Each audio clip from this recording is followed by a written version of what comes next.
Denver Pioneers. Yeah, you couldn't have written a better script for the Big Red today. Like I said, great start to this game. I thought they were the team that were aggressive offensively. It paid off. They got those 2 goals in the first, and then as this game wore on, as Denver got better, Cornell answered the bell, and Ian Shane became the story late in this hockey game.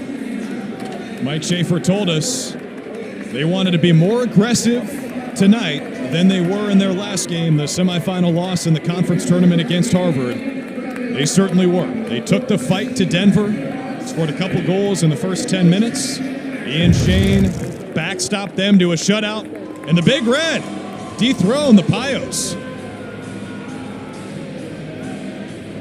What a game for Ian Shane. Yeah, really, that third period really...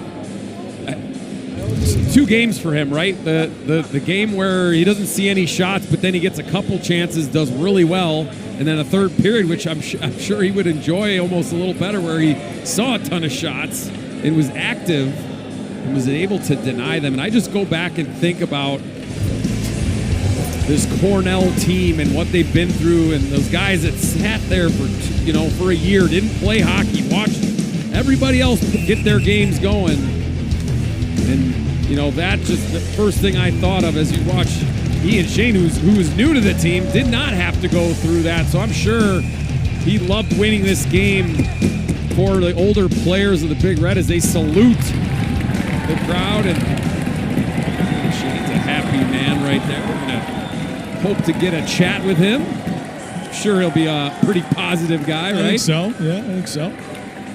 You like those odds? Okay. I'd say, probably. Young man from Manhattan Beach, California. Playing goalie at Cornell. That's right. Would you have been able to say that 20 years ago? Probably not. I don't think so. We're going to send an old-fashioned letter. I feel like Mike Schaefer. Not that long ago. Mike Schaefer Come on. probably does. Maybe an email. Maybe on your AOL account. There you go. But Ian Shane, outstanding today, and we spoke to him yesterday.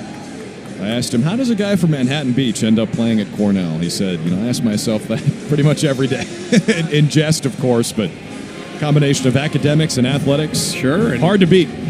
And it's a tough road for guys that grow up in that area, because as much as hockey is growing, they do not have all the abilities out there to be seen, quite frankly, as a young player, as much as you do if you're from Minnesota or Michigan and all that. So all kudos to the young man we're about to be joined by. Me and Shane got to make sure that flow is properly kept under the headset. Ian Shane, the shutout for Cornell. Congratulations, Ian. You were outstanding today. And reference a conversation we had yesterday about how a kid from Manhattan Beach now ends up in Ithaca. Was it for moments like this? Oh, yeah. It feels great. Everybody's pumped up. We're excited for Saturday. And, this is the reason we wanted to come here, was to get back to the tournament and put on a performance like this. Just feels unreal in front of some fans and some line of faithful from Ithaca. So, it just feels great. You had a tale of 2 games for you. I felt like the first 2 periods, you didn't see much rubber, but then all of a sudden they would have a couple chances, and then in the third period, they came at you pretty hard. How would you describe this game for yourself? Yeah, I think the guys did what they had to in front of me, kept it pretty consistent in terms of D zone and the shots I was facing, and Denver's a great team, a lot of credit to them, so we knew they'd be pushing in the third period. They didn't want to go away quietly, and thought my guys did a great job in front of me, letting me see pucks and kind of clearing rebounds away, clearing the puck out of the zone, and just letting me do my job. And they did an unreal job in front of me and put up 2 big goals with Benny and Jack O'Leary. So, yeah, just all around a great team win. Ian, we got to ask you, there was one play where the puck, it bounced off of you and then went up in the netting, but it looked like you were looking in your pads for it. We weren't sure what was happening. What happened on that play? Yeah, on the ice we weren't very sure what happened either. It hit my skate, came off pretty quickly, and everyone was kind of just looking down, so I thought maybe it got stuck up in my pad somewhere, but luckily for us, it went up into the netting, and I didn't see it, the refs didn't see it, but Kyle Penny saw it, said it went up, so got the whistle, that's all that matters. I think he's the only one that did. Ian, how good does this feel? You weren't there 2 years ago, but for these guys and what they endured to not play for a year, and we sat there with Sam Malinsky yesterday, but how good do you feel for the older guys in this team for what they had to go through to get to where you are now?